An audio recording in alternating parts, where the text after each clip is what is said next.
Hey folks, so today I spoke at York University at the Glendon College location here in Toronto for their Trans Day of Remembrance. I was very honored to be a part of it. I spoke with a young man named Aaron. He was fantastic, genderqueer represented and really informative when it came to that sort of decision in life. I mean, genderqueer is something that is still a very new sort of concept, but I'm so proud of the people like Aaron who come forward and have a genuine voice and are educated enough to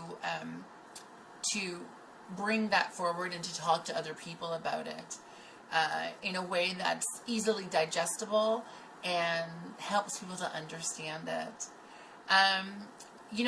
We talked about, someone had asked Aaron the question, do you think that your being genderqueer is somehow the beginning of you wanting to be trans? And I want to sort of touch on the subject of the fact that there's not always an end point that you would think, like society tries to tell you there's an end point. Like for him, being genderqueer is his end point. He had discussed thinking about being a trans man and then realized that being genderqueer was actually where he was at, or agender, as in he doesn't respond, he doesn't see himself as male or female, he sees himself as somewhere in between, and so there's no sort of like transition to happen. I was asked a really great question.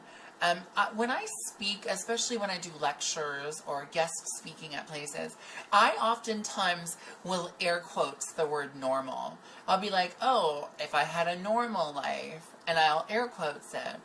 And I always say air quotes. I don't know why. It's just a thing. But one of the young people that was there today asked me about the whole normal and why I always do air quotes around normal. And here's the reason. My idea of normal is going to be different than your idea of normal.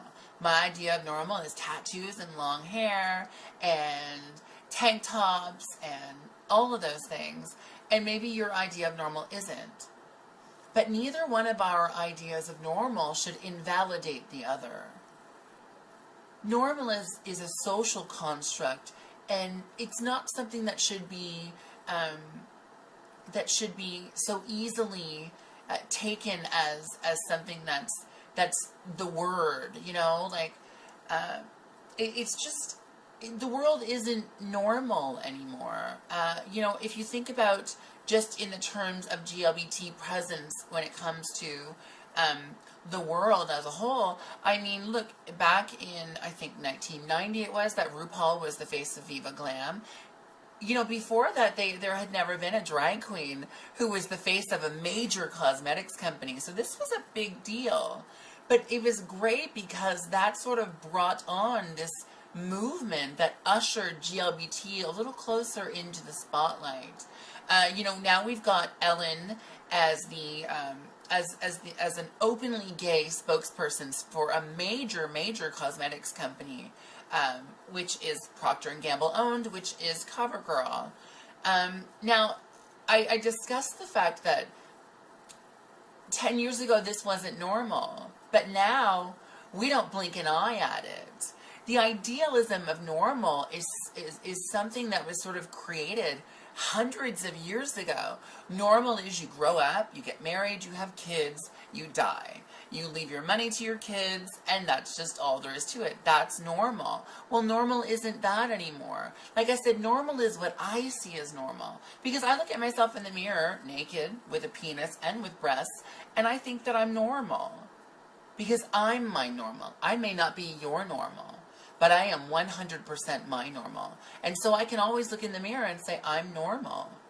And I think that we need to do that more often. We need to get over this whole, you have to look like a man, you have to look like a woman. Remind yourself of the fact that, this below the waist, this is what I have sex with. It's not my gender. My gender is so much more than that. My gender is my mind and my heart and my soul and how they feel. And all of them combined tell me that I'm a woman, a trans woman, a very proud trans woman, but a trans woman nonetheless. And so to me, this is my normal. I mean, what's your normal? It could be anything. Anything.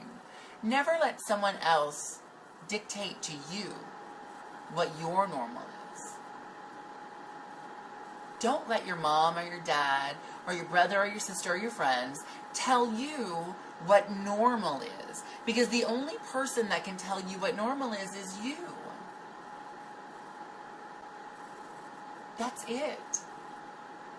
The only person that has a right in any place on this planet to tell you what's normal, to tell you who you should love, to tell you who you should be, is you. I get peer pressure, I get all of those things listening to everyone, and I get that sometimes it can be hard. Sometimes it's easier to go with the flow rather than, swim against the current. Being an individual is a lonely life sometimes. Being special is lonely sometimes. But the people that love you and care about you will always be there.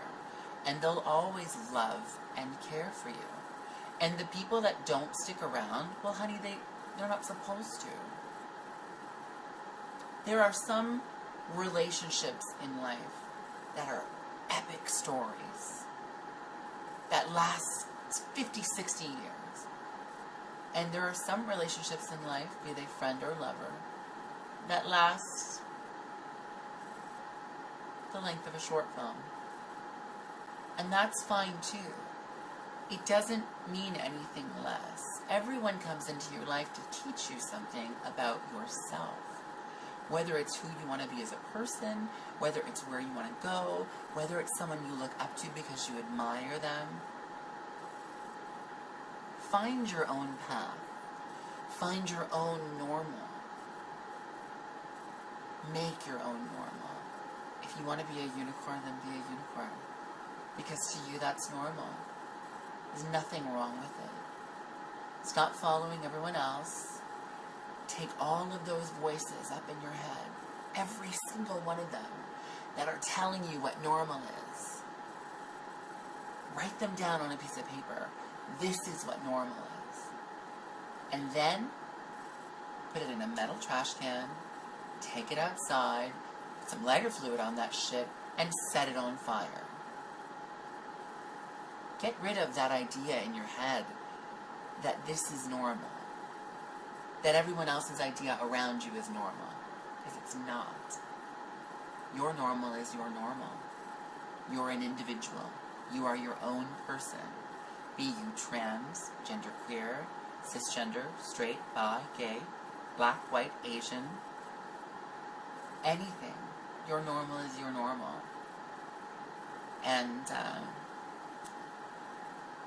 yeah, I'm really grateful that everyone comes and listens to my rants and has given me a social platform to, pardon me, to express myself. Thank you. Thank you all, as always, for subscribing. Right? I mean, somewhere there's a subscribe button. Maybe down there? I don't know. Somewhere there's a subscribe button. Thank you for subscribing. Thank you for sharing my videos. Thank you for commenting on my videos. Remember, keep it clean. Keep it respectful. Any derogatory GLBT hate will be reported and blocked. But always feel free to comment below, right down there. Like and share, as always. And, I mean, now, with this post, tell me what your normal is. I really want to hear from you, the fans, and my followers, what your idea of normal is. Tell me. Let's start a conversation.